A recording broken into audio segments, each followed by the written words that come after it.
20 ኪሎ ቀንሻለሁ ብታይኝ ታለቅሳለህ። በጠያፍ ድርጊቱ ተከሶ የጠፋው ጋዜጠኛ ሶፎንያስ ካጋለጠው ወጣት ጋር ያደረገው አስደንጋጭ ስልክ ይፋ ሆኗል።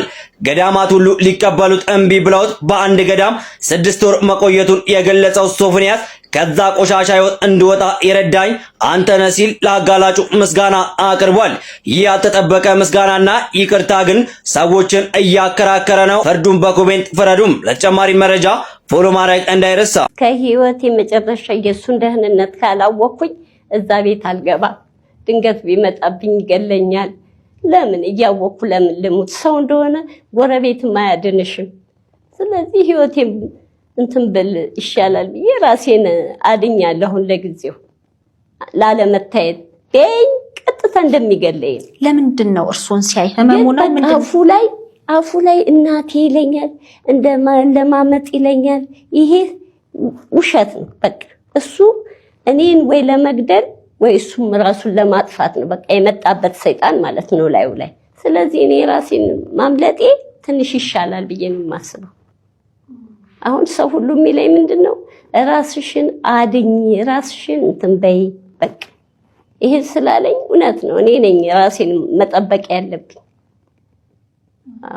ሁኔታው ከባድ ነው። በጣም ነው የሚያሳዝነው። ስለርሶ ሰላምዬ እያለ አንስቶ አይጠግብም። ካባም አልብሶ የሰራውን ፕሮግራም አይቼ ነበር ከዚህ ቀደም። ምን የሰራው? ካባ አልብሶ የልደቴ ፕሮግራምን ለማዘጋጀት እሱ ሁሉ ታሪክ በጣም የሚያሳዝን። እኔ አላውቅም ግን መክረነዋል። ያንቺን እንትን እንደዚህ እኮ አይደለም ያሳደግሽኝ እናቴ፣ ያንቺን ነገር ከፍላለሁ እንደዚህ። ይሄ በትንሹ አይደለም ያንቺ ውለታ። አይዞት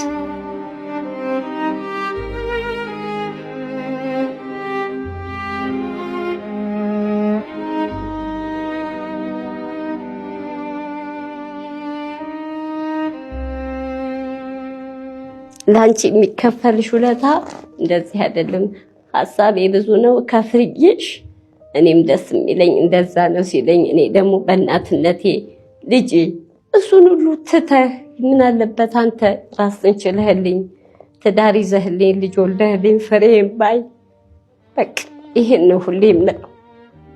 እሱ ደግሞ እኔ አንቺን ሳላስደስት ትዳር አልይዝም። በቃ ህይወቴ እኔ ሐሳቤ ስላንቺ ነው የሚለኝ። እንደዚህ አድርገሽ እኮ አይደለም ያሳደግሽኝ፣ ብዙ ፈተና አይተሽ ነው።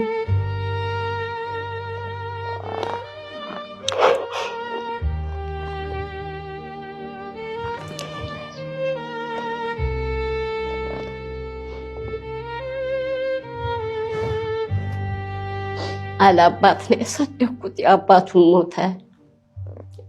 ወንድና ሴት ሆኜ በቃ እንደዛ አድርጌ ለቁም ነገር አድርሻው ነበር። እሱን ሁሉ ያውቃል እንዴት እንዳሳደግኩት። አሁን መጨረሻ ላይ ምን እንደጠለፈብኝ አላውቅም። እንደዚህ እንዳደረገው አይምሮውን እስኪነካው ድረስ ያበቃው ምን አውቃለሁ። አሁን የምፈልገው አድኑልኝ ወገኖቼ፣ አድኑልኝ። በሰማይ በምድር ታገኙታላችሁ። አድኑልኝ ወገኖቼ። ሶፎንያስ እንደዚህ አልነበረም። ሶፎንያስ ለሀገር የሚበቃ ልጅ ነበር። አዛኝ ነው፣ ለማንም አዛኝ ነው። ወገኖቼ ታውቁታላችሁ ሶፎንያስ እንዴት እንደነበረ። አሁን ተበላሸብኝ።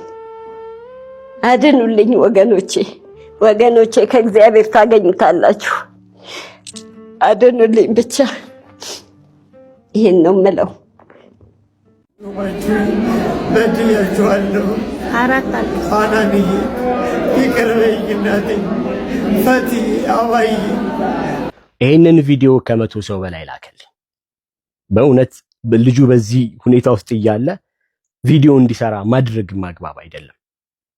እኔ ራሱ ቪዲዮ አሁን ይሄንን ስሰራ የዚህ ልጅ ምስል ስጠቀም በጣም ብዙ ሰዎች ተጠቅመውት ስላለና ምንም ማድረግ ስለማልችል እንደ ሐሳብ ላስቀምጥበት ነው። የመጀመሪያ ሐሳቤ ፍሬዘር ላይ ነው። ፍሬዘር ትላንትና ይሄ ልጅ ወደ አንተ ሲመጣ ለህግ አሳልፈ ሰጥተው ቢሆን እንደዚህ ባታረግ ኖሮ በጣም ብዙ ነገሮች ይሻሻሉ ይስተካከሉ ነበር። ብዙ ነገሮች ዛሬ እንዲገርጥቶ የምታየው ልጅ ትላንት ቲዩብ የሰራህበትና ዶላሮችን ያገኘህበት ልጅ ነው። እንግዲህ ያ ሳንቲም የሱ ደም የሱ አጥንት የሱ ሞራል ተከስክሶ ኪሴ የገባ ብር ማለት ነው። ዛሬ እንግዲህ አንተ ምናልባት ድልቅቅ ብለህ እዛ ቲዩብክ ላይ ገብተህ ባልሽ ካልወደደሽ 10 ነገሮችን አድርጊ ለሚስትህ 8 ነገሮችን ብታረግ በሚል አዳዲስ የወሲብ ቀስቃሽ ለትውልድ የማይጠቅም ቪዲዮ የምሰራበት ወንበር በሱ ብር የተገዛ ነው። በዚህ ቲዩብ ሽቀላ የተገዛ ነው። እናትየው የምታነባው እንባ የምታለቅሰው ለቅሶ አንተ ቲዩብ ላይ የሰራህበት ብር ነው። እንባዋ ኪስ ውስጥ ነው። አንድ ወንጀልን ወንጀል መሆኑ ሲታወቅ በህግ ማዕቀፍ ውስጥ አድርጎን ሰው እንዲቀጣ ከማድረግ ይልቅ በመንጋ ፍርድ ራስህ በራስህ ጊዜ ጉዳዩን አስበህበት ከመቶ ምናምን ሺህ በላይ ቲዩብ አካውንት ያለ ሰውዬ እንዴት ግን አስቻለ እስከ መጨረሻ አንድ እንደዚህ አይነት አጸያፊ ነገር ከሚያደርግ ሰው ጋር እስከ መጨረሻ ለመቀጣጠር ራሱ መጻፍ ያንተን የጭንቅላትህን ማለት ነው አካሄድ በጣም ያስታውቃል። በደንብ ነው ሰው አሁን ጤነኛ ሰው እንዳንተ ያደርግ። ጤነኛ ሰው በጣም በተለየ መንገድ ነው ሰዎችን ትሪት አድርጎ ወደ ተሻለ ነገር ይዞ የሚመጣው። ሌላው በጣም የሚገርመኝ ነገር ሶፎንያስ በጣም ብዙ ሚስጥር ነግሮኛል፣ ባለስልጣናትም እዚህ ጉዳይ ውስጥ ምናምን ብለህ ሙሉ በሙሉ የባለስልጣናትን ስም ጥላሸት ቀባው። ሰው የትኛው ባለስልጣን ማን ነው ባለስልጣን ምናምን ባለስልጣን ውስጥ ያለ እንዴ ብለው እንዲያስብ። ከዛም ምን አልክ ደግሞ ለሱ ለህይወቱ ስለሚሰጋ ነው። ከዚህ በላይ ምን ሞት አለ? ከዚህ በላይ ምን መቀበር አለ? ተቀብሯል እኮ ሞቷል እኮ ባንተ። ይሄ እኮ ስም ማጥፋት ሰርተሃል። ሌላ ከቤተ ክርስቲያን ጋር በተያያዘው እንዴ የትኛው ገዳም ነው ሄዶ ሰው አንቀበልህም፣ የትኛው ጸበል ነው ሰው አንቀበልህም የሚባለው? የተደፋፈነ ወሬ፣ የተደፋፈነ ነገር። አንተ ህግ ቢኖር ይከሳል። ደግሞ ጊዜው ይደርስና አንተ ተከሰህ እናያለን። ደግሞ ጊዜው ይደርስና አንተ ወንጀለኛ ሆነህ እናያለን። እኔ ግን በጣም በጣም በጣም አዝናለሁ በአንዳንድ ነገሮች። እኛም ከዚህ ብዙ እንማራለን። ጉዳዩ በጣም አስጠያፊ አሰቃቂ ነገር ነው። ኢትዮጵያ ውስጥ ማለት ነው መስማትም የማንፈልገው ቢኖር የዚህን ጉዳይ ነው። በጣም ነው የሚያስጠላው። ወጣቶች ከዚህ ጉዳይ በጣም ራሳችሁን አርቁ። ለእናንተም ትምህርት ነው። ምን ያህል ከሰውነት በታች እንደሚያደርግ፣ ምን ያህል በሰው እንደሚያስንቅ፣ ኢትዮጵያ ውስጥ ምን ያህል ቤተሰብ እንደሚበትን ተረዱበት። በጣም በጣም ህይወትን እንደሚያናጋ፣ ጤናን በጣም እንደሚያናጋ ተረዱበት። እንደዚህ አይነት ነገር ላይ እምንም እንዳትሳተፉ፣ ጆሮአችሁም እንዳይሰማ። እግዚአብሔር ከዚህ ሁሉ ይጠብቃችሁ፣ ይጠብቀን።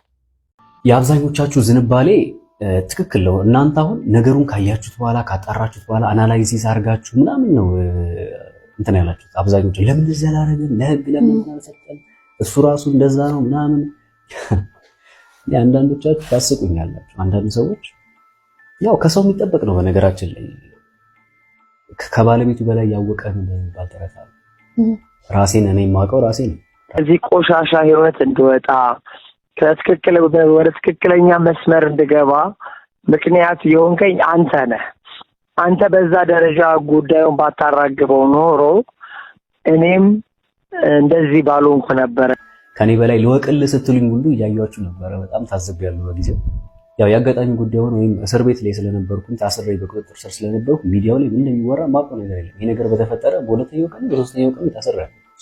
እንኳን ቀርብክ ምንም በቃ ማውቀው ነገር የለም። ማን ምን እንዳወራ እኔ ከጊዜ በኋላ አንዳንድ ጊዜ ይሄም ሰው ሌላ አውርቷል የምለው አንዳንዴ። አሁን ትላንትና እያዩ ነበር ቃል በቃል የሚባል ፖድካስት አይተሻቸው ከሆነ በቃ ሁለቱም የሆነ እነሱ ራሳቸው የሚመስሉ አይነት ሰዎች አሉ። ንግግራቸው ሁሉ ራሱ አንደበት ሊል የቻለው ይህን ቪዲዮ እንድሰራ ያስገድደኝ እርዱኝ፣ በቃ ባጭሩ እርዱኝ። የኢትዮጵያን ሕዝብ ይቅርታ መጠየቅ እፈልጋለሁ። ይሰማል? አዎ ሶፎንያስ ጋዜጠኛው ከገዳም ወጥቼ ነው የምደውልልህ። መጀመሪያ አንተ ጋር ነው የደወልኩት። የሚዲያ ሰዎችን ይቅርታ መጠየቅ እፈልጋለሁ። ከሚባለው በላይ ደግሞ ቤተሰቦቼ ተቀይረውብኛል ብሎ እንደውም ፎቶ ሁሉ ሳይቀር ነው የላከልኝ የሰዎችን ፎቶ እንዳስገባና እነኚህ ሰዎች ያው ቤተሰብ እንደ መሆናችሁ እኔን አትግፉኝ አይነት ነገር ነው እያለ ያለውና ምን እንደምል አላውቅም። ያው እንደ አንድ ሰው ጥፋትም ይኖርብኛል። ደግሞም በሰዓቱ ደግሞ በኔ ቦታ ደግሞ እናንተ መሆናችሁ ስታስቡት ይሄን ነገር ስሜት የሆናችሁ ያው ምንም ነገር ያው ሰማይ ላይ ተቀማጭ ቅርብ ነው የሚባለው አንዳንድ ጉዳዮችን ከውጭ የሆናችሁ ስታያቸው ቀላል ናቸው ለመፍረድም እንዲህ ያደርግ ነበር። ብዙ ሰዎችን ተመልክቻለሁ። በነገራችን ላይ በዚህ አጋጣሚ ለምን እንደዚህ ያደርግ ለምን እንደዚህ ያደርግ ምናምን አይኖ ይገባኛል። ይሄ የሰው ባህሪ ነው። ልጄ ላይ ይድረሱልኝ። ይሄ ነው ሐሳቤ። የኢትዮጵያ ሕዝብ እግዚአብሔር ይስጥልኝ። ታረጋላችሁ፣ ታያላችሁ፣ አይታችሁታል። ሶፎንያስን ታውቁታላችሁ። የኢትዮጵያ ሕዝብ እርዱልኝ፣ እርዱልኝ፣ ልጄን አድኑልኝ። በቃ ልጄን አድኑልኝ። ይሄ ነው ልመናዬ።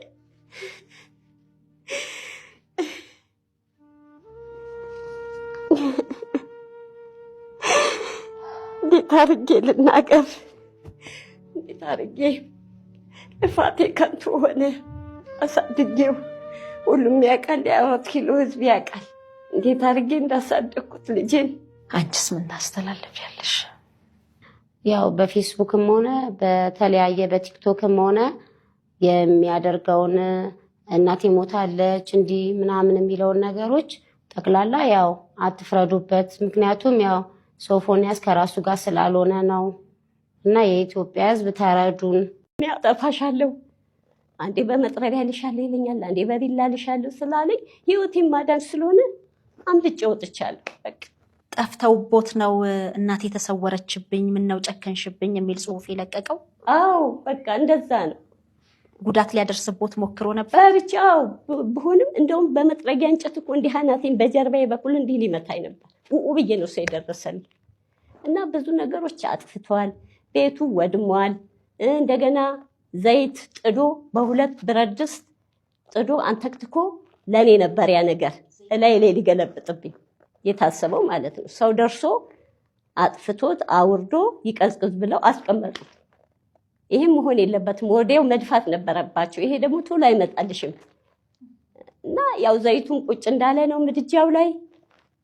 ምን እናረጋለን? ቤቱ እንዳልነበረ ሆኗል። እና በቃ ጥዬ ወጣሁ። እኔ ከህይወቴ አይበልጥም። አላመንኩትም። በቃ አሁን የመጨረሻ አላመንኩትም። በፊት ግን እንደው እንደንትን ነይ ሲለኝ እየተከተልኩ እዛ ነይ ሲለኝ እየተከተልኩ ሳይሆን ንግግሩ ምኑ ትክክል አይደለም። በቃ ራስሽን አስተዋውቂልኝ እንደው ማነች ለሚሉ። ስሜ ፍቅርተ ዋሲሁን ይባላል። የሶፎንያስ ታላቅ እህቱ ነኝ። ያው በቃ እሷ እንዳለችው ነው ሁሉም ነገር። በቃ አሁን ጸበል ሂዷል ተጠምቁም ብሎ ያው ይድናል ተብሎ ነበረ። ያው መድኃኒቱ ስለተቋረጠ በዛ ምክንያት ነው አምልጦም መጣ። ያው እንዳለችው ነው ሆስፒታል ተኝቶ ነበረ። ከዛም እያመለጠ ምናምን ነው በቃ። እና በቃ መድረሻውም መሄጃውም አናውቀውም። በቃ እዛ ነኝ ሲል እዛ ስንሄድ የለም፣ እዛ ነኝ ሲል እዛ ስንሄድ የለም። እና በጣም ነው ደካማ። እየደወለ ነው የሚነግራችሁ? እየደወለ ነው የሚነግረን። በቃ ያለበት ቦታ እንሄዳለን አናገኘውም። እና በቃ በጣም ከብዶናል እኛ ራሱ። ምክንያቱም በቃ ቢያንስ ሰው ቢረዳው ነው የምለው እኔ። በጣም ታሟል። አሁን በዚህ ሰዓት ራሱ ለዚህ ቢታይ እንግዲህ በፊት የሚያውቁት ሶፎንያስ አይደለም አሁን ያለበት ማለት ነው። እንግዲህ ያኔ ከዓመታት በኋላ ተሽሎት ስራም ጀምሮ ነበረ። በትርታ ኤፍኤም ላይ አየር ሰዓት ወስዶ ስራ ጀምሮ ነበር። አሻም ላይም ፕሮግራም ያቀርብ ነበረ። እኛም ደግሞ የት ጠፍተህ ከረምክ እንዴት ነህ ብለን አንድ ቆይታ አድርገን ነበር። ፕሮግራም ሰርተን ነበር። ሰዎችም ድጋፍ እንዲያደርጉለት የከረምበትንም ያለፈበትንም ለማሳየት በእንግድነት ጋብዘነው ነበረ። የዛን ሰዓት እንግዲህ ወደ ጤናው መመለሱን ነበር ያመን ነው። በኋላ ግን እንግዲህ ነውር በሆነ ነገር ውስጥ ተገኘ፣ እጅ ከፍንጅ ተያዘ በሚል የተዘዋወረው ቪዲዮ እሱም ወደ ጸበል እንዲገባ እንዳደረገው ተነግሮ ነበረ። ያ መቼም በተለይ ለቤተሰብ እጅግ ከባድ እንደሆነ አምናለሁኝ። እንዴት አሳለፋችሁ? ዛሬ ከ6 ወር በፊት የተፈጠረ አንድ ጉዳይ ነበረ። ያም ጉዳይ ምንድን ነው? ከጋዜጠኛ ሶፎንያስ ዋሲሁን ጋር በተያያዘ በመካከላችን አለመግባባት ተፈጥሮ ነበረ። አብዛኞቻችሁ ያንን ቪዲዮ ተመልክታችኋል፣ ሰምታችኋል ብዬ አስባለሁ። እና ዛሬ ከ6 ወር በኋላ ሶፎንያስ ዋሲሁንን አግኝቼዋለሁ። ይሰማዋል? አዎ ሶፎንያስ ጋዜጠኛው ከገዳም ወጥቼ ነው የምደውልልህ። መጀመሪያ አንተ ጋር ነው የደወልኩት። ማንንም አላገኘሁም። በፌስቡክ ህዝቡን ይቅርታ ጠይቄያለሁኝ። ግን አሁን አንተ ጋር ደውሌ አንደኛ ሁሌ ስለማስታውስ ነው። እግዚአብሔርን ነው የምልህ፣ መድኃኔዓለምን ነው የምልህ። እየሰማኸኝ ነው አይደል? አዎ እየሰማሁህ ነው። መድኃኔዓለም በሚያውቀው እኔ አልከፋኝም። እኔ የእግዚአብሔርን ስጋው ደሙን እንድቀበል። ተወዳጁ ጋዜጠኛ ሶፎንያስ ጉዳይ እጅጉን አነጋጋሪ እየሆነ ይገኛል። ዛሬ ደግሞ ያገኘነውን መረጃ ወደ እናንተ እናደርሳለን። ወደ ቤተሰቤ ተመልሻለሁ፣ ተሽሎኛል፣ ሕክምናዬን አጠናቅቄያለሁ። በቅርቡ ሰፋ ባለ መድረክ እንግዲህ ኑዛዜን አቀርባለሁ። ይቅርታ አድርጉልኝ ላስከፋኋችሁ አድናቂዎቼ በሙሉ፣ ወዳጆቼ፣ የስራ ባልደረቦቼ በሙሉ የሚል መልእክትን አስተላልፎ ነበረ። አትፍረድ ይፈረድብሃል የሚልም እንግዲህ ጠንከር ያለ ንግግር አስተላልፎ እንደነበረ መረጃ አድርሰን ነበር። አሁን ደግሞ እንግዲህ እያገኘነው መረጃ እንዲህ ይለናል። ልጄን አድኑልኝ እያሉ በለቅሶ እየጮሁ ነው የሶፎንያስ እናት። እንግዲህ በቅርቡ በማህበራዊ ሚዲያ በተለይም በፌስቡክ ገጹ ላይ ከህመሜ ተፈወስኩኝ፣ የኢትዮጵያ ሕዝብ ይቅርታ ያድርግልኝ በማለት አስደሳች መልእክትን አጋርቶ የነበረውና ቀጥሎም እናቴ ሰላምዬ ጠፋችብኝ፣ ሞተችብኝ የሚል እጅግ አስደንጋጭ ጽሑፍን አጋርቶ የነበረው ጋዜጠኛ ሶፎንያስ ዋሲሁንና የቤተሰቡ ጉዳይ መላውን የኢትዮጵያ ሕዝብ ግራ አጋብቶና አሳዝኖ ሰንብቷል። 20 ኪሎ ቀንሻለሁ ብታይኝ ታለቅሳለህ በጠያፍ ድርጊቱ ተከሶ የጠፋው ጋዜጠኛ ሶፎንያስ ካጋለጠው ወጣት ጋር ያደረገው አስደንጋጭ ስልክ ይፋ ሆኗል። ገዳማት ሁሉ ሊቀበሉት እምቢ ብለውት በአንድ ገዳም 6 ወር መቆየቱን የገለጸው ሶፎንያስ ከዛ ቆሻሻ ህይወት እንድወጣ የረዳኝ አንተ ነህ ሲል ለአጋላጩ ምስጋና አቅርቧል። ይህ ያልተጠበቀ ምስጋናና ይቅርታ ግን ሰዎችን እያከራከረ ነው። ፍርዱን በኮሜንት ፍረዱም። ለተጨማሪ መረጃ ፎሎ ማድረግ እንዳይረሳ። እናንተዬ ለካ ሰው መሆን ከንቱ ነው። ሰው መሆን ለካ ከንቱ ነው። እግዚአብሔርን እዩ። እዚህ ጋር የምታዩት ፎቶ የአንድ ሰው ነው ብሎ ለማሰብ እንዴት ነው የሚከብደው በእግዚአብሔር። ይህ በጥንካሬ የምናውቀው ጎበዝ ወንድማችን፣ በመልካም ስራው የምናውቀው ወንድማችን ዛሬ ላይ ታሞ እንዴት እንደሆነ እዩት። አሁን ይሄ ፎቶ የአንድ ሰው ነው ብሎ ለማለት በጣም ነው የሚከብደው። እግዚአብሔርን ለካ ሰው መሆን ከንቱ ነው። ለካ እንደዚህ ነው። ሰውነት ለካ ባዳ ነው። አቋም ባዳ ነው፣ ይረግፋል። መልክም ባዳ ነው፣ ይረግፋል። ሁሉ ነገር ይረግፋል። ለካ እንዲህ ነው ለካ የምንሆነው። ግን ለየትኛው ህይወታችን ነው የምንብላለው? በሃይማኖት እንብላላለን፣ በዘረኝነት እንብላላለን። ለየትኛው ኑሮ ነው የምንብላለው? ባንዴ ለሚረግፈው እንዲህ ከምሽሽ ለምንለው አምላኬ እግዚአብሔርን ፎቶን ሳየው በጣም ነው የደነገጥኩት። አላመንኩም ሁላ ማለት ነው። ወንድሜ ለእግዚአብሔር አበቃ የሚባል ነገር የለምና ፈጣሪ ምሕረቱን ይስጥህ። ቁመህ እንደገና በመልካም ስራዎችህ መተህ ቁም ያለው ድኝ ያለው የምትል ያድርግህ። ለሚስኪኗ እናት ሲል ማለት ነው። እግዚአብሔርን በጣም ነው ያሳዘንከኝ እኔ ማለት ነው። እግዚአብሔር ምሕረቱን ይመልስልህ፣ ምሕረቱን ይላክልህ። ለእግዚአብሔር አበቃ የሚባል ነገር የለም፣ ለሰው እንጂ ለእግዚአብሔር አበቃ የሚባል ነገር የለምና እግዚአብሔር ምሕረቱን ይላክልህ ወንድም አለም። ሁላችሁም በጸሎታችሁ አስቡት። እግዚአብሔርን አንጀቴን ይበላው። ከሰማይ በታች ካሉ ፍጥረታት ሁሉ መሳሳት፣ መውደቅና መውረድ የሰው ልጅ ተፈጥሯዊ ድክመቶች ናቸው።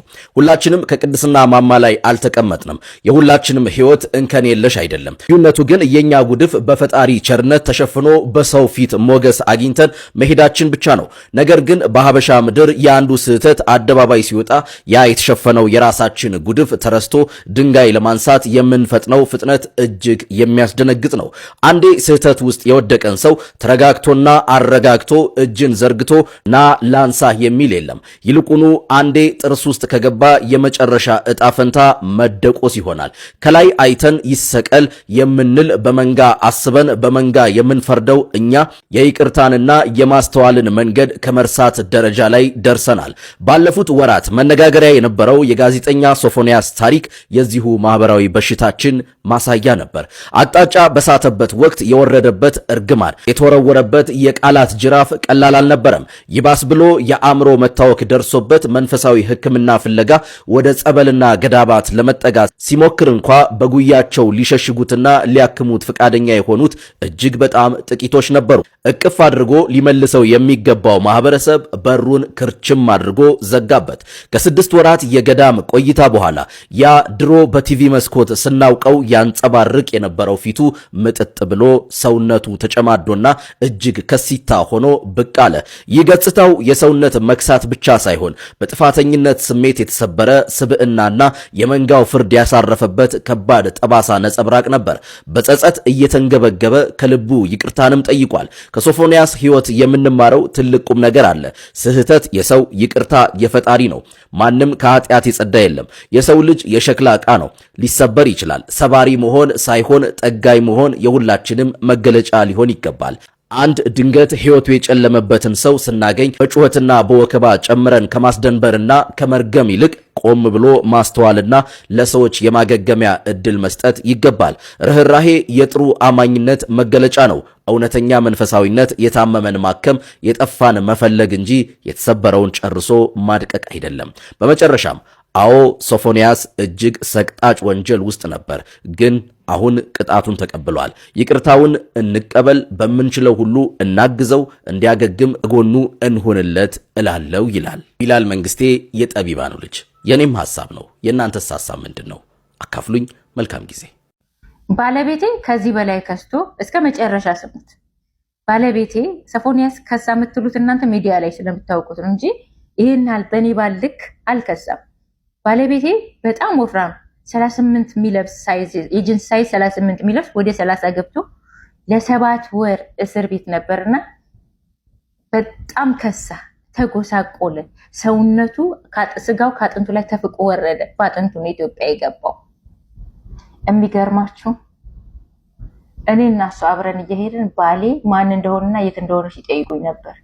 ለልጆቼ አባታቸው አብረው እየሄደ አባታችን ማን እንደሆነና የት እንደሆነ ሲጠይቁ ነበር። እኔ ይሄ ቪዲዮ ምሰራላችሁ ህዝቡን ካስተማረ ብዬ ነው። ማለት ስሜታዊ ስላደረገኝ የሆነ በደንብ አቅም የተሞላ ቪዲዮ ለእናንተ ማምጣት አልቻልኩም። ከቻልኩ አንድ ቀን ሙሉ ስቶሪውን አስቀምጥላችኋለሁ። ሶፎንያስ ስለምታውቁት ብዬ ነው። ያ የሚያምረው ባለ ግርማ ሞገሱ ሶፎንያስ በአንዴ እንደዚህ መስሎ ስታዩ ደነገጣችሁ አይደል? የኔም ባል እንግዲህ እኛንን የምናውቀው ሰዎች ያውቁታል። ያው ስራ ላይ በአንዴ ከዛ ሁሉ ሰውነት ከዛ ሁሉ ግርማ ሞገስ ወርዱ በ7 ወር እስራት ሌላ ሰው ሆነና አብረን እየሄድን እኔ ሌላ ባል ይጠይቁኛል። ባል ያጠገብ ሆኖ ልጆቼ እጃቸውን ይዘው እየሄደ አባታቸው ሴት ነው ይሉታል። ለሱ ለራሱ ሰውነት ባዳ ነው። በጣም ያማል። ህመም አለው አይደለ? ህመም አለው። እንደገና ደግሞ እኛ እንትን ያሉን የማያውቁ እሱ የደረሰበትን የማያውቁ ደግሞ እንዴት ግን እየሰማው ማለት እንዴት እኔ መሰለኝ ሴት እንዴት ግን እሱ ልታገባቻል? በትክክል የልጆቹ አባት ነው፣ ግን ልጆቹ እኮ አይመስሉም። እሷ በጭራሽ የሱ ሚስት ልትሆን አይችልም ይላሉ። ሰውነት ባዳ ነው። ስንት ነገር ተማርን እኛ በዚህ እድሜያችን፣ ስንት ነገር ተማርን። ስንወጣ ግርማ ሞገሳችን የኔና የባለቤቴ እንደ ፀሐይ ያበራ ነበር። አንድ ላይ እንደ ፀሐይ። የሱ ፀሐይ ጠልቃ ለጊዜው ማለት ነው። የሱ ፀሐይ ጠልቃ የኔ ፀሐይ ብቻዋን ስታበራ ሞገሴ ኦሬዲ ተገንድሷል፣ ጠፍቷል። የሱ ሚስት ልትሆን አትችልም አሉ። በጣም ለኔም ለሱም ያማል። ምክንያቱም ስለምናውቀው ማለት ነው ያሳለፈውን ነገር እና ይሄንን ልል የፈለኩት ምንድነው እኔ አልፌያለሁ በእግዚአብሔር ፍቃድ፣ ማንንም ሳይሰማኝ ሶሻል ሚዲያ አይደለም ዘመድ ሳያውቅብኝ ያንን ችግር አልፌዋለሁ። ሶፎንያስን እርዱት ለማለት ነው። ምክንያቱም ሰው እንደዚህ ነው የሚያወራው። አሁን ሚስት ቢኖረው እጮኛ ቢኖረው ላይክ ትናንትናው ማታስታውስ ከሆነች ብታስታውስ ሰዎች ትናንትናው እንዳታስታውስ ያደርጋል። አስባችሁታል? እና እርዱት፣ እንርዳው። ሶፎንያስን ደካማ እናት አለችው ማለት ምንም አቅም የሌለው ሰው እንደሆነ ጥሩ ቤተሰብ እንደሌለው በግልጽ በሚዲያ አውቀናል። የኔ ባል እኔ ስላለሁለት እግዚአብሔር ቆሞ እየሄደ ነው። ጀነን ብያው ባሌ ነው እያልኩ እየዞርኩ መልስ እየሰጠው፣ አዎ ልጆች አባት ነው፣ አዎ ባባ ነው፣ ይሄ ነው ባባ እያሉ ልጆቹ እና ባካችሁ ሶፎንያስን እንጎብኘው፣ እንርዳው ማለት ፈልጋለሁ። ኡስታዝ አቡበከር አህመድ ሰላም አለይኩም ወራህመቱላሂ ወበረካቱ። ይሄን አስቸኳይ መልእክት ለኡስታዝ አቡበከር አህመድ እንዲደርስ የበኩላችሁን አስተዋጽኦ ይከሰናቸው መልእክት ሰምተናል። ፈቲ አዋይ ሮማን ኡስታዝ አቡበከር አህመድ አሁን ለምን የኡስታዝን ስም እንደጠራው የገባችሁ ይመስለኛል። ኡስታዝ አቡበከር አህመድ በጣም የምወደውና የማከብረው ወንድሜ ነው። ኡስታዝ አቡበከር አህመድን የምወደው አሁን እስልምናን ስለተቀበልኩ ወይም የደሴ ልጅ ወሎ ሰው ስለሆንኩ አይደለም። ከመጀመሪያም እስልምናን ከመቀበሌ በፊት በጣም የማከብረው በጣም የምወደው አንደበተ ርቱዕ በተናገረበት መንገድ ወሬ የሚጣፍጥለት ምርጥ ወንድማችን ነው እና ይሄ ወንድማችን ኡስታዝ አቡበከርን ከሌሎች ከጠራቸው በጎ ሰዎች ጋር ቀላቅሎ ይቅርታ ሲጠይቅ ስሜቴ በጣም ተነካ፣ ልቤም በጣም አዘነ። ስለዚህ ይሄ መልእክት ለኡስታዝ አቡበከር እንዲደርስ አሰብኩና ሰራሁት። ኡስታዛችን ምናከብርህ ምንወድህ ወንድማችን በተለያየ ሶሻል ማህበራዊ ቤት ውስጥ ያለህን ተሳትፎ የኢትዮጵያ ሕዝብ ያውቃል። ይሄ ልጅ ስምህን የጠራበት አጠራር በጣም ልብ የሚነካና የሚያሳዝን ነው። ከሌሎች ኢትዮጵያዊ ወገኖች ወንድሞች ጋር ሆነህ መድረስ በሚገባ ሰዓት እንድትደርስለት በቃ የህይወት ጥሪ ያደረኩልህ ነው። በተጎዱ ባዘኑ በተናቁ በተረሱ ሰዎች ስምህን እየጠራ ድረስልኝ ማለት ይቅርታ መጠየቅ በጣም ይሄ በፈጣሪ በአላህ መወደድን የሚጠይቅ ነገር ነው እና ይሄንን ድምጽ ሰምተህ ተመሳሳይ ስሜት ይሰማሃል ብዬ አስባለሁኝ። ሌሎች ሙስሊም ወንድሞች ክርስቲያን ወገኖቻችን ይሄ መልእክት ለኡስታዝ አቡበከር አህመድ እንዲደርስ ማድረግ የሚገባችሁ ነገር አድርጉ። ሌላ ይቅርታ ጥያቄ ጠየቃችሁ የዚህ ልጅ ይቅርታ ጠይቃ ተቀብላችሁ ልጁን አግዙት። ከምንም በላይ ሰውነት ይቀድማል። ሰው ክቡር ነው።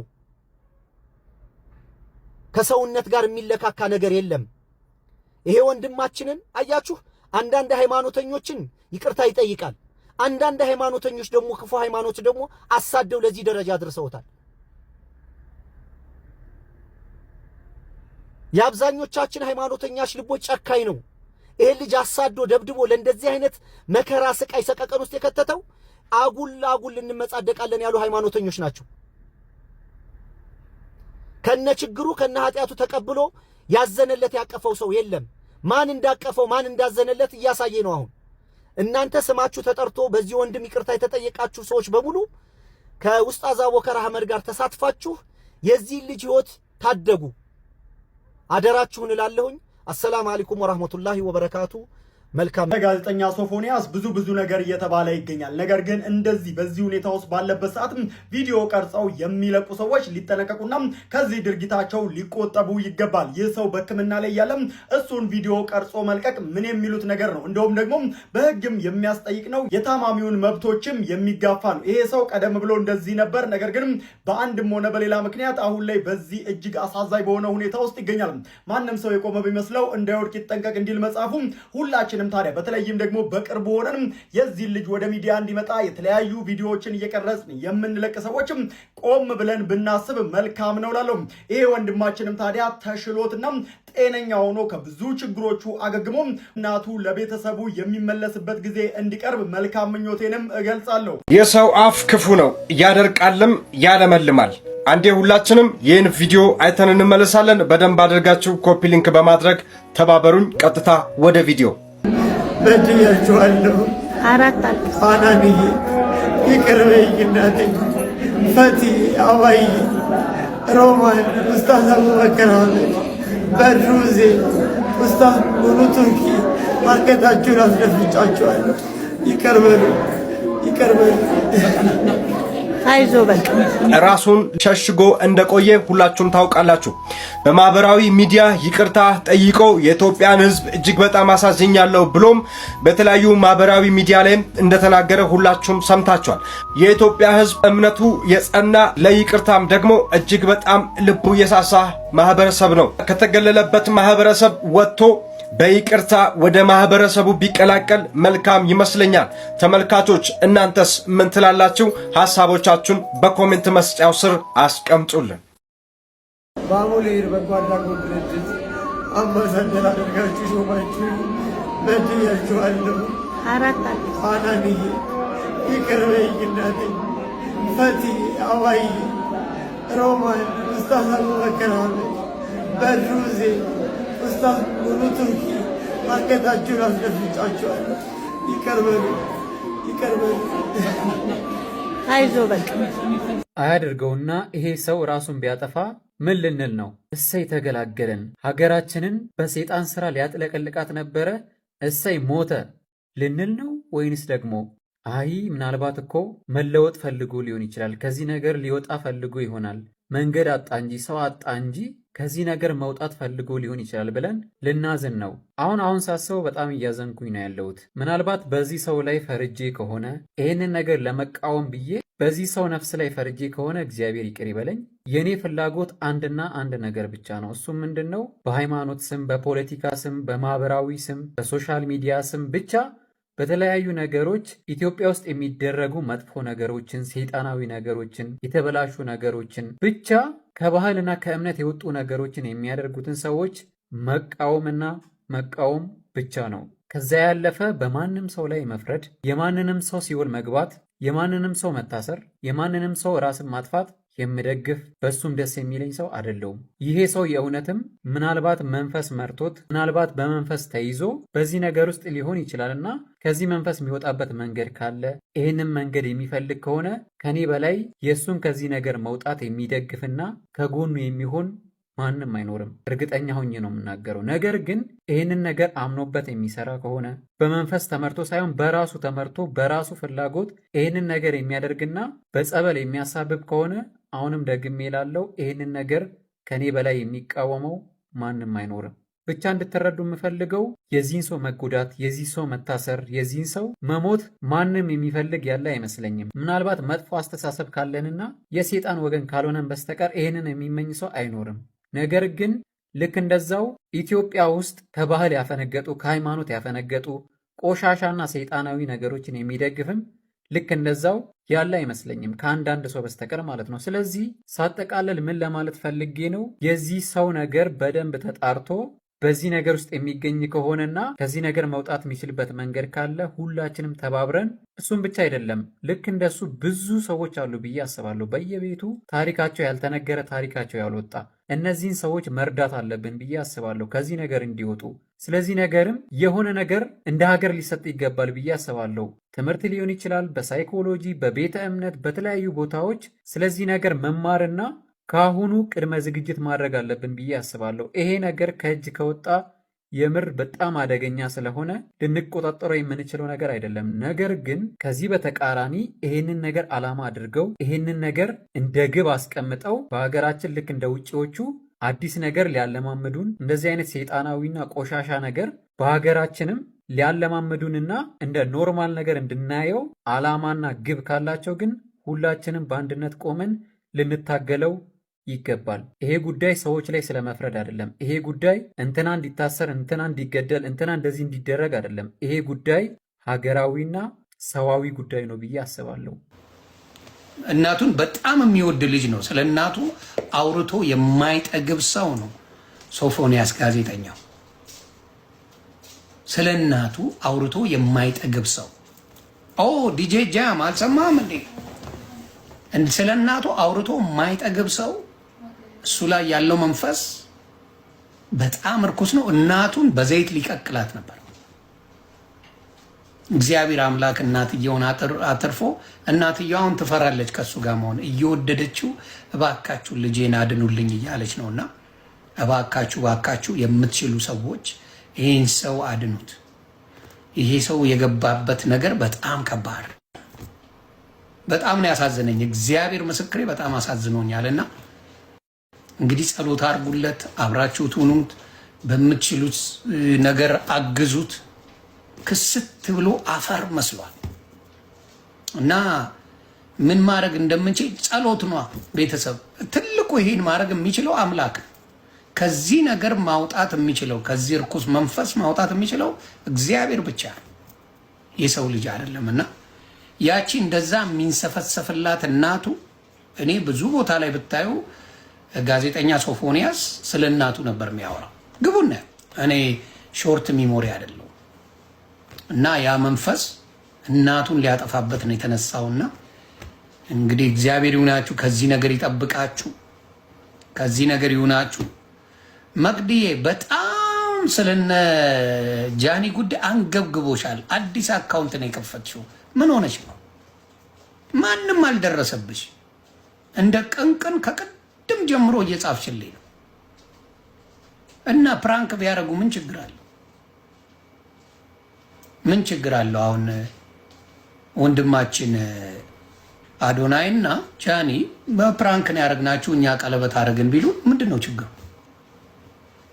ምን ነው ተንገበገብሽ በጣም። እና ሶፎንያስ እኔ ጸሎት አደርጋለሁ። ሁላችንም ጸሎት እናርግለት። ኢትዮጵያዊ ወንድማችን ነው። አንድ ነገር ከሆነ በኋላ ግራ ከምንጋባ አሁኑኑ በጣም በጣም በጣም በጣም ጸሎት የሚያስፈልገው ወንድሜ ነው፣ ወንድማችን ነው። በምንም ነገር ይለፍ። ይሄ እርኩስ መንፈሱ አንዳንዴ ወደ ግብረ ሰዶም ይወስደዋል። እርኩስ መንፈሱ ተደባደብ ይለዋል። እርኩስ መንፈሱ ብዙ ነገር አድርግ ነው የሚለውና የገባበት ነገር ሀኒቾዬ በጣም በጣም ከባድ ነው። እናትየውን መርዳት አለብን። እናትየውን ማገዝ አለብን። እባካችሁ እባካችሁ እናትየው እያሉ ነው እያሉ ነው። እንግዲህ እግዚአብሔር እናትየውን ይጠብቃቸው። የዚህ ልጅ ህይወት ግን ያመሰቃቀላችሁ መድኃኔዓለም ምስክሬ ነው የምላችሁ። መድኃኔዓለም ይፋረዳቸዋል። ከእውነት ነው የምነግራችሁ። እኔ የወጣው ሁሌ የምለፈልፈው እንደዚህ ነው ብዬ የምላችሁ ቢገባችሁ ነው።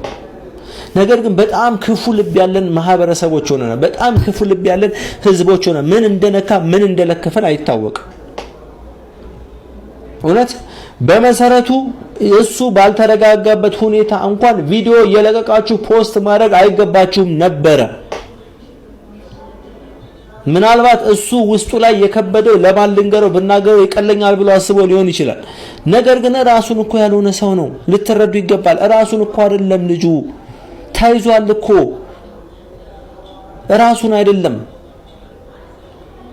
የሚናገሩት እያንዳንዱ ነገሮች ብታስተውሉ ራሱን አይደለም ልጁ። ለምንድነው በቁስል ላይ ቁስል የምትጨምሩበት? በቃ ከቻላችሁ ዝም በሉ። መከራና ችግር ለእናትና ለአባት ለቤተሰብ ነው። ከዛ ውጪ ላለው ሰው የሁለት ቀን የሶስት ቀን ርዕስ ነው፣ ወሬ ነው። ከዛ በኋላ ይረሳል አይደል?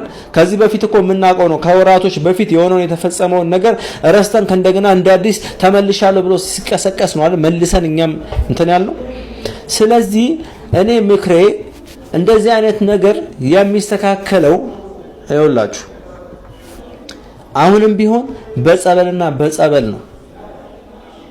ወጥቶ ሚዲያ ላይ እንደዚህ ስላለ መፍትሄ አይገኝም። ምናልባት ለዩቲዩብ ማትረፊያ፣ ምናልባት ለቲክቶክ ማትረፊያ ምናምን በቃ ምክንያቱም የምንመለከተው ነገር ስለሆነ።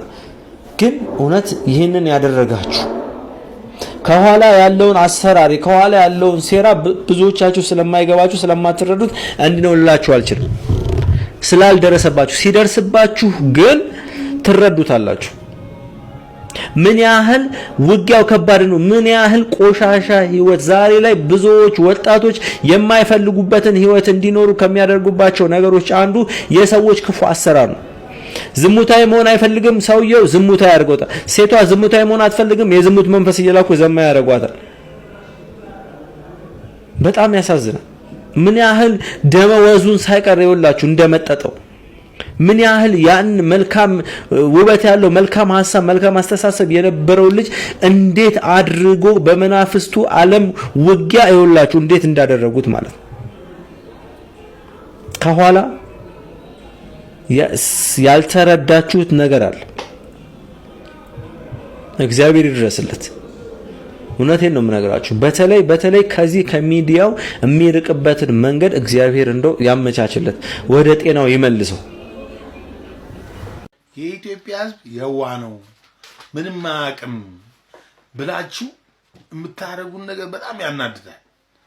ይሄ ልጅ አሁን እንዲህ ከስቷል፣ እንዲህ ብሏል፣ ተጸጽቷል፣ እባካችሁ ይቅር እንበለው የምትሉት በዚህ ልጅ ምክንያት ታዋቂ በሆነበት ሰዓት እንደዛ ብር በነበረበት ሰዓት እንደዛ ሁሉም በሚያሽጎበድድበት ሰዓት የስንት ወጣትን ህይወትን ጊዜ አበላሽቷል። ቤት ይቁጠር የነዛ ህይወት አይታሰብም። ለሱ መክሳብ ብቻ ነው የሚታሰበው። ስንቱ ወጣትን ጊዜ በሱ ምክንያት ስንት ነገር ስንት መከራ ያየ ይሆናል። መውጣት አቅቶት እንደሱ እንኳን ንስሐ መግባት አቅቶት ቤት የሚሰቃይ ስንት ወጣት ይኖራል። እሱ ያበላሻቸው። ይሄ ታሳቢ መደረግ አይችልም፣ አይደረግም። አሁን ወጣችሁ አዛይ መሳይ የምታዝኑት ቲክቶከር ሁላ እንዱ ያሳዝናል። እንዲህ ምን ይላል? በመጀመሪያ ሰው የዘራውን ነው የሚያጭደው፣ ያልዘራውን አያጭድም። ስለዚህ እግዚአብሔር አጋለጠው እንጂ ልጅ ከዚህ በላይ 5000 6000 ሰው በክሎ ሁሉም ቤት ይገባል ነበር አይደል? ስለዚህ እንደዚህ አይደለም የሚደረገው። መቀጣት ሁላ አለበት። ገና ታስሮ ሁላ መቀጣት አለበት። አንድ ሁለተኛ ነገር ምንም በይቅርታ የሚታለፍ ነገር አይደለም። ይሄ አገር መሸጥ በለው፣ በቃ የአገርን ባህል መሸጥ በለው፣ ማበላሸት በለው። ምንም በይቅርታ የሚታለፍ አይደለም። በቃ ይሻላል።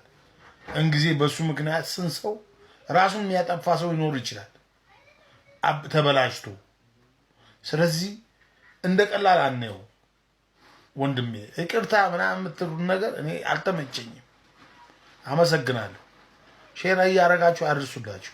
የጋዜጠኛ ሶፎንያስ ዋሲሁን ጉዳይ በማህበራዊ ሚዲያ ላይ እንደገና እንደ አዲስ መነጋገሪያ ሆኗል። ሰሞኑን ሶፎንያስ ያለበትን ሁኔታ ቁልጭ አድርጎ የሚያሳይ ቪዲዮ በዛሬው ዕለት በመውጣቱ ምክንያት በጣም በርካታ ሰዎች እንባቸውን እያፈሰሱ ስለ ሶፎንያስ እየተናገሩ ነው የሚገኘው።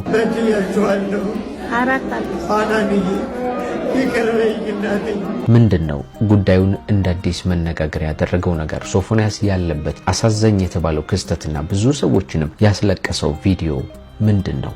ምን አይነት ይዘት ይዞ ይሆን? በዚህ ፕሮግራማችን ላይ እንመለከታለን። ከዚሁ ጋር ተገናኝቶ በሶፎንያስ ጉዳይ ሁለት አይነት ጎራዎች በማህበራዊ ሚዲያ ላይ እየታዩ ነው። ቀውጢ ክርክር፣ ቀውጢ የሆነም የሐሳብ መፋጨትም እየታየ ነው። ምንድናቸው ብለን ተቃራኒ የሆኑትን ሐሳቦች አንስተን እንማማርባቸው ዘንድ እናደርሳቸዋለን ማለት ነው። ቀደም ሲል በኢቢኤስ ቴሌቪዥን የመዝናኛ ፕሮግራሞች ላይ በማዘጋጀትና በማቅረብ የምናውቃት ቃል ኪዳን የተሰኘችው የፕሮግራም አዘጋጅና አቅራቢዋ አሜሪካን ሀገር ኑሯን ካደረገች ወዲህ በጣም በርካታም የህይወት ሂደቶቿን ለውጦቿንም ጭምር በስፋት እየተመለከትን ነው። አሁን ደግሞ አዲስ የህይወት ምዕራፍ መጀመሯንና ትልቅ ደስታ ወደ ቤቷ መግባቱን የሚያመላክቱ ነጥቦችን አግኝተናል። ቃል ኪዳን ምን አይነት ደስታ አጋጠማት? እናደርሳችኋለን። በትናንትናው ዕለት በድንገት ከዚህ ዓለም በሞት የተለየችው ዕውቋ አርቲስት ሰላማዊት ደስታ በዛሬው ዕለት ስርዓተ ቀብሯ ተከናውኗል። በጭብጨባ ነው ከአዳራሽ መውጣት ያለባት። በክብር ነው ልንሸኛት የሚገባው። የስርዓተ ቀብሩናም የአስክሬን ሽኝቱ ጋር በተገናኘ በጣም የሚያሳዝኑና አዳዲስ ጉዳዮች ተሰምተዋል። ምን አይነት ክስተቶች ተከሰቱ? በጠቅላላው የስርዓተ ቀብሩና የሽኝት መርሃ ግብሩ እንዴት ነበር የሚለውንም ወደ እናንተ። ዛሬ ከ6 ወር በፊት የተፈጠረ አንድ ጉዳይ ነበር። ያም ጉዳይ ምንድነው? ከጋዜጠኛ ሶፎንያስ ዋሲሁን ጋር በተያያዘ በመካከላችን አለመግባባት ተፈጥሮ ነበረ። አብዛኞቻችሁ ያንን ቪዲዮ ተመልክታችኋል፣ ሰምታችኋል ብዬ አስባለሁ። እና ዛሬ ከ6 ወር በኋላ ሶፎንያስ ዋሲሁንን አግኝቼዋለሁ። ይሰማሃል? አዎ፣ ሶፎንያስ ጋዜጠኛው ከገዳም ወጥቼ ነው የምደውልልህ። መጀመሪያ አንተ ጋር ነው የደወልኩት። ማንንም አላገኘሁም። በፌስቡኬ ህዝቡን ይቅርታ ጠይቄያለሁኝ። ግን አሁን አንተ ጋር ደውሌ አንደኛ ሁሌ ስለማስታውስ ነው። እግዚአብሔርን ነው የምልህ፣ መድኃኔዓለምን ነው የምልህ። እየሰማኸኝ ነው አይደል? አዎ፣ እየሰማሁህ ነው። መድኃኔዓለም በሚያውቀው እኔ አልከፋኝም። እኔ የእግዚአብሔርን ስጋው ደሙን እንድቀበል። ተወዳጁ ጋዜጠኛ ሶፎንያስ ጉዳይ እጅጉን አነጋጋሪ እየሆነ ይገኛል። ዛሬ ደግሞ ያገኘነውን መረጃ ወደ እናንተ እናደርሳለን። ወደ ቤተሰቤ ተመልሻለሁ፣ ተሽሎኛል፣ ሕክምናዬን አጠናቅቄያለሁ። በቅርቡ ሰፋ ባለ መድረክ እንግዲህ ኑዛዜን አቀርባለሁ። ይቅርታ አድርጉልኝ ላስከፋኋችሁ አድናቂዎቼ በሙሉ፣ ወዳጆቼ፣ የስራ ባልደረቦቼ በሙሉ የሚል መልእክትን አስተላልፎ ነበረ። አትፍረድ ይፈረድብሃል የሚልም እንግዲህ ጠንከር ያለ ንግግር አስተላልፎ እንደነበረ መረጃ አድርሰን ነበር። አሁን ደግሞ እንግዲህ ያገኘነው መረጃ እንዲህ ይለናል። ልጄን አድኑልኝ እያሉ በለቅሶ እየጮሁ ነው የሶፎንያስ እናት። እንግዲህ በቅርቡ በማህበራዊ ሚዲያ በተለይም በፌስቡክ ገጹ ላይ ከህመሜ ተፈወስኩኝ፣ የኢትዮጵያ ሕዝብ ይቅርታ ያድርግልኝ በማለት አስደሳች መልእክትን አጋርቶ የነበረውና ቀጥሎም እናቴ ሰላምዬ ጠፋችብኝ፣ ሞተችብኝ የሚል እጅግ አስደንጋጭ ጽሑፍን አጋርቶ የነበረው ጋዜጠኛ ሶፎንያስ ዋሲሁንና የቤተሰቡ ጉዳይ መላውን የኢትዮጵያ ሕዝብ ግራ አጋብቶና አሳዝኖ ሰንብቷል። ይህንን መልእክት የማስተላልፈው ትላልቅ ሚዲያ ለምትሰሩ እንዲሁም ለስራ አጋሮቹ እንዲሁም ደግሞ ለቴሌቪዥን ጣቢያ ፕሮግራም አስተላላፊዎች እንደ ስራ ባልደረባነትም እንደ ኢትዮጵያዊነትም የእናንተ ኃላፊነትና እርዳታ ከህዝቡ የበለጠ የእናንተ እርዳታ ያስፈልገዋል። ሶፎንያስ አሁን ባለበት የጤና ሁከት በጣም ያሳዝን ልጅ ነው። እግዚአብሔር ነው የምላችሁ። ያልተኖረ ወጣትነት ይባላል ይሄ። ያልኖራችሁት ወጣትነት በድህነት አድጋችሁ ቤተሰቦቻችሁን በማሳረፊያችሁ ሰዓት በቃ እግዚአብሔር አንዳንዴ አትፈተኑ። እግዚአብሔር አይፈትናችሁ። በቃ አትፈተኑ። በእውነት ስትፈተኑ በምን እንደምትፈተኑ አታውቁም። መጨረሻችንን መድኃኒዓለም ያሳምረው። መጨረሻችንን እሱ ያስተካክለው። እሱ ቀና ያድርገው እና እኚህ እናት ያሳዝናሉ። በድህነት አሳድገው ለቁም ነገር አብቅተው ልጄ ጦረኝ፣ ልጄ ቀና አደረገኝ ብለው አውርተው ሳይጨርሱ ሳያርፉ እዚህ ነገር ውስጥ ማንም ሰው ያለ አንድ ምክንያት ስህተት አይሰራም። ማንም ሰው ያለ አንድ ምክንያት ያልሆነ ነገር ውስጥ አይገባም እና አቅም የላቸውም። ትልቅ ሴት ናቸው። ከጎናቸው ሌላ ወንድ የለም። እንዲሁም ቤተሰቦቻቸው እንኳን በተወራበትና በተደረገው ነገር እሳቸውን ራሱ አግልሏቸዋል። ታውቁታላችሁ የኛ ማህበረሰብ እንደዚህ አይነት ነገር ሰምተው ደግሞ እንዴት ሊያገሏችሁ እንደሚችሉ እና እንዴት ሊጸየፏችሁ እንደሚችሉ አስቡት። እነዚህ ሰዎች እኮ እንደዚህ አይነት ነገር የሚያደርግባቸው ሰዎች እኮ ጋይስ በዚህ ዘመን እኮ ፈቅደው ምናምን እንላለን እንጂ እኮ አንዳንድ አትፍረዱ። መፍረድ ጥሩ አይደለም። እግዚአብሔር በተለይ ልጆች ያላችሁ እናቶች መጨረሻችን የልጆቻችንን ያሳምርልን። ያስፈራል። ያለንበት ጊዜ በጣም ነው የሚያስፈራውና የሶፎንያስን እናት ልትረዷቸው ይገባል። ሶፎንያስንም ደግሞ ወደ ሕክምና ገና የተሻለ ሕክምና የካቲት ምናምን አይደለም የአእምሮ እንትን የሚረጋጋበት ቦታ ላይ ለአንዳንድ ሰራተኞች ወይንም ደግሞ ለስራ አጋሮቹ የተወሰነ ብር አግዛችሁ ደህና አእምሮ ማገገሚያ ቦታ እንዲቀመጥ ብታደርጉትና በትረዱት ጥሩ ነው። በጣም ይቅርታ እጠይቃለሁኝ።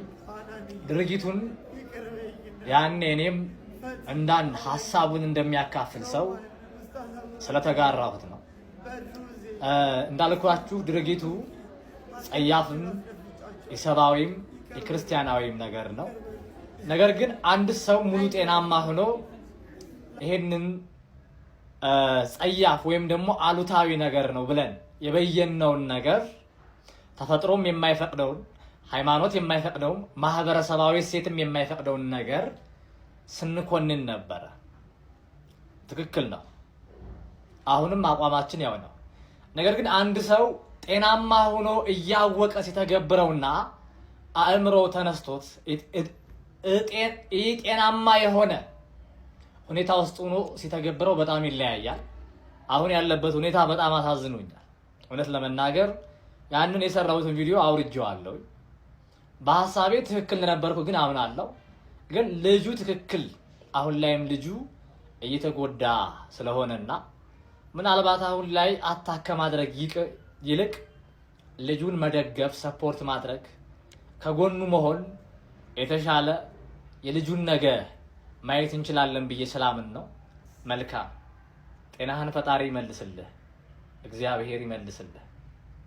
ከዚህ ቀደም በኢትዮጵያ ውስጥ በትላልቅ ሚዲያዎች ላይ በመስራትና በተለይ ደግሞ የመዝናኛ ፕሮግራሞችን በማቅረብ ልፍ ብሎም ደግሞ የራሱ የሆኑ ፕሮግራሞችን በመስራት የሚታወቀውና በብዙዎች ዘንድ ይወደድ የነበረው ጋዜጠኛ ሶፎንያስ ዋሲሁን አንድ ወቅት ምናልባትም ከወራት በፊት በማህበራዊ ሚዲያ ላይ በተሰራጨ ቪዲዮ ምክንያት ለወራት የት እንዳለ ሳይታወቅ ጠፍቶ ቀርቶ ነበረ። ታዲያ ከወራት ቆይታ በኋላ የተፈጠረው ነገር እጅግ አሳፋሪ ነው። ብዙ ሰው አስቀይሟል፣ ብዙ ሰው አስከፍቷል። ብዙ ብዙዎቻችሁንም ደግሞ አሳዝኗል። ስለዚህ ይቅርታ ልታደርጉልኝ ይገባል፣ ይቅር በሉኝ፣ እኔ ከአምላኬ ጋር ታረቂያለሁ፣ ራሴን አድሻለሁ ብሎ ወደ ሚዲያ ብቅ ብሎ ዛሬ ማምሻውን ጀምሮ ይህ ጉዳይ በማህበራዊ ሚዲያ ላይ እየተሰራጨ እየተመላለሰ ይገኛል። ከሶፎንያስ ዋሲሁን ይቅርታ መጠየቅ ጋር ተያይዞ አሁንም ህዝቡ ለሁለት ተከፍሏል። ወዲህ የምን ይቅርታ ነው? አሁንም በስርዓቱ ራሱን ሊያገግም ይገባል፣ በመንፈሳዊም በሳይንሳዊም መልኩ ተመርምሮ ከጉዳዩ ነፃ መሆኑን አረጋግጦ ቆይቶ መጥቶ ነው ይቅርታ ሊል የሚገባው የሚሉ ባሉት ልክ፣ በሌላ መልኩ ደግሞ እኛስ ማንን ሰው በዚህ ልክ ተምሮ በዚህ ልክ ታርቆ መጥቶ ይቅርታ አድርጉልኝ ካለ ይቅርታ ማናደርግበት ምንም ምክንያት የለም የሚሉ ሁለት ጎራዎች ተከፍለዋል። ሰላም እግዚአብሔር እንደማረው ሕክምና ላይ እንደቆየ ብዙ ስቃይ እንዳሳለፈ በፌስቡክ ገጹም በሌላም ሚዲያ እንደዚሁ ቀርቦ ነበረ። የደረሰበትን ያለፈበትን የተወሰነ ደረጃ ገልጾ ግን ወደፊት ብዙ ምለው ነገር አለኝ ጠብቁኝ ብሎ ነበረ የገለጸው። ከዛ በኋላ ግን ማምሻውን በሸገር ኢንፎ የቀረበው ዜና ደግሞ እጅግ በጣም ሁላችንም ልባችን የነካ ጉዳይ ነበረ። ታስታውሱ እንደሆነ ጋዜጠኛ ሶፎንያስ ዋሲሁን እንግዲህ ከወራት በፊት እንግዲህ ኢትዮጵያን ከባህላችን ባፈነገጠ ሁኔታ በማይሆን ሁኔታ ውስጥ መገኘቱን ተገልጾ